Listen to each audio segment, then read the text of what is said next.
दी है, और जो अल्पसंख्यक कहते हैं और बहुसंख्यक बनने के चक्कर में उनका प्रजनन बढ़ता जा रहा है, क्योंकि उनके दिमाग में है कि हम जनसंख्या बढ़ा करके जिस तरह पाकिस्तान और बांग्लादेश बना लिए उस तरह भारत में भी कब्जा करेंगे।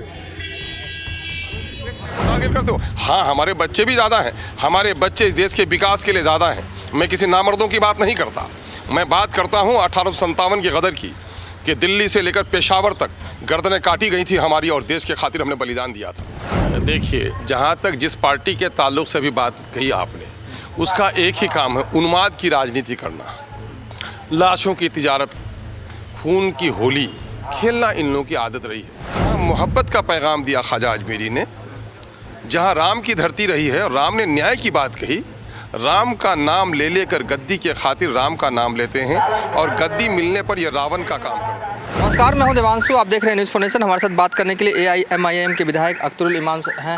सर, बीजेपी विधायक हरिभूषण जी का बयान आता है, वो कहते हैं कि नसबंदी करवाने वाली वो महिलाएं नहीं हैं कि जो अल्पसंख्यक हैं। उन लोगों की सोच ये है कि जिस तरीके से पाकिस्तान और बांग्लादेश में अल्पसंख्यकों का कब्जा है, उसी तरीके से यहाँ भी वो यही स्थिति बनाना चाहते हैं। इस बयान को किस रूप में? देखिए, जहाँ तक जिस पार्टी के ताल्लुक से भी बात कही आपने, उसका एक ही काम है, उन्माद की राजनीति करना, लाशों की तिजारत, खून की होली खेलना इन लोगों की आदत रही है। ये शब्दों में शोले भरते हैं, शब्दों में शबनम नहीं, इनके शब्दों में शोले हैं। ये हमेशा सामाजिक तनाव बढ़ाने का काम करते हैं, और ये देश सबों का है। और हम लोग बार बार कहते हैं, शक्ति भी, सुख भी, शांति भी भक्तों के गीत में है, इस देश के वासियों की मुक्ति प्रीत में है। जहाँ मोहब्बत का पैगाम दिया ख्वाजा अजमेरी ने, जहाँ राम की धरती रही है और राम ने न्याय की बात कही, राम का नाम ले लेकर गद्दी के खातिर राम का नाम लेते हैं, और गद्दी मिलने पर यह रावण का काम करते हैं। और मामला ये खासकर किसी समुदाय को निशाना बनाकर यह बात करना, ये लोकतंत्र के हित में नहीं है।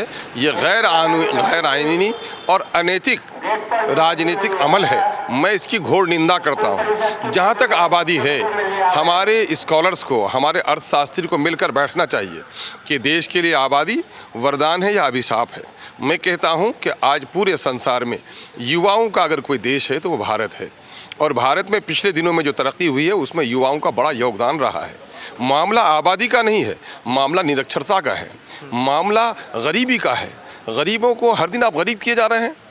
टाटा अंबानी की सरकार, गरीबों को लूटने वाली सरकार, गरीबों के नवाले को चुराने वाली सरकार, सरकारी संपत्तियों को निजी हाथों में बेचने वाली सरकार, सरकारी स्कूलों को, सरकारी हॉस्पिटलों को वीरान करके निजी हाथों में इन बुनियादी चीज़ों को देने वाली सरकार गरीबों की हित बात करने के लिए तैयार नहीं है। वो इन्हीं उन्माद के जुमलों से वो अपनी शक्ति को बढ़ाना चाहते हैं और गद्दी प्राप्त करना चाहते हैं। लेकिन देश की जनता मूर्ख नहीं है। थोड़ी देर धार्मिक उन्माद में लोग आ जाते हैं, लेकिन बहुत देर तक नहीं। आज ज़रूरत है लड़ने की गरीबी से, निरक्षरता से। और ये साफ आप देख लेंगे कि जिस समाज में लोग निरक्षर रहे हैं और गरीब रहे हैं, वहाँ चाहे वो मुस्लिम हो या नॉन मुस्लिम्स हो, उनकी बस्तियों में जाकर देख लिए, वहाँ अधिकांश बच्चे होते हैं। चलिए, दलितों और महादलितों के टोले में उनके पास अधिकांश बच्चे होते हैं। ये गरीबी के स्तर से कैसे निकलें, ये शिक्षित कैसे हों, ये बात इनको नहीं सूझती। ये किसी खास समुदाय को, अरे मेरे समुदाय को टारगेट करते हो? हाँ, हमारे बच्चे भी ज़्यादा हैं, हमारे बच्चे इस देश के विकास के लिए ज़्यादा हैं।